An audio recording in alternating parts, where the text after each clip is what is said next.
Want to make a difference for suicide prevention and mental health?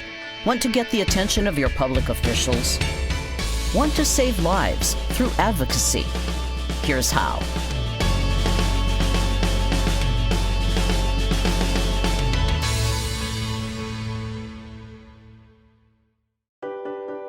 Public officials listen to their constituents, and that's you.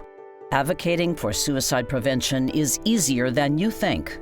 So get ready to take action, advocate, and save lives.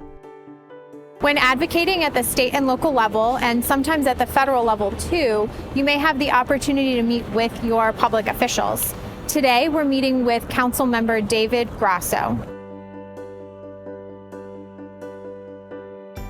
Get organized. Have the materials you plan to share ready. You must be on time to your meeting. Early is better. Decide who is leading the meeting before you get there. Practice sharing your story out loud. You might want to do this in front of a mirror or with a trusted friend or family member. Keep your story to 2 to 3 sentences, 30 seconds or less. Decide what you are asking for and how you are going to ask for it.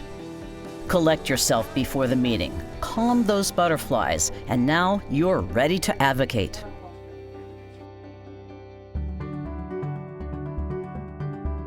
Introduce yourself. Thank the council member for meeting with your group. Council member, it's great to see you again. Taylor and I are here today representing the American Foundation for Suicide Prevention for our first ever advocacy day here in the district. So thank you so much for taking the time to speak with us. Well, it's my pleasure. Ask how much time for this visit. How much time do we have today?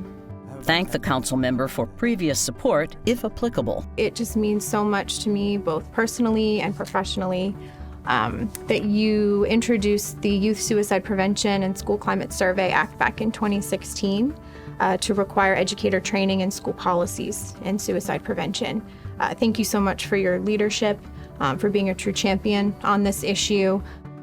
Share your personal story. Ask other group members to briefly share their stories. I've been with the foundation for about 10 years now, since losing my brother to suicide.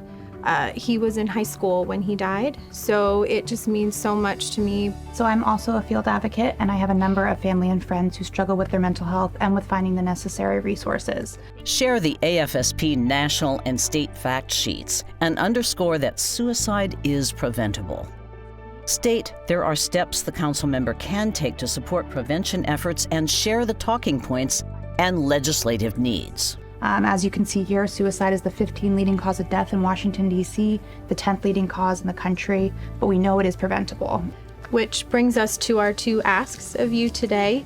The first bill would require regular training for health professionals in suicide assessment, treatment, and management. Yeah, and the second bill we'd like you to support would address suicide prevention on college and university campuses.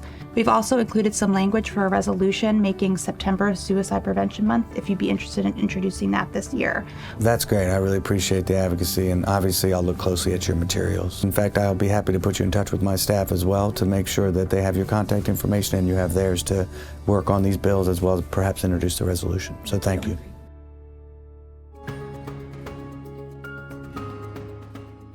Request to take a picture with a council member if time. Give folder to the council member, shake hands, and be sure to say thank you for their time. Write down notes from your meeting so you can report back to the AFSP Public Policy Office. So that wasn't so hard, was it? Your AFSP advocacy does make a difference, whether it's on the local, state, or federal level. Start planning your meetings with your public officials now. The AFSP Public Policy Office is here to help you along the way.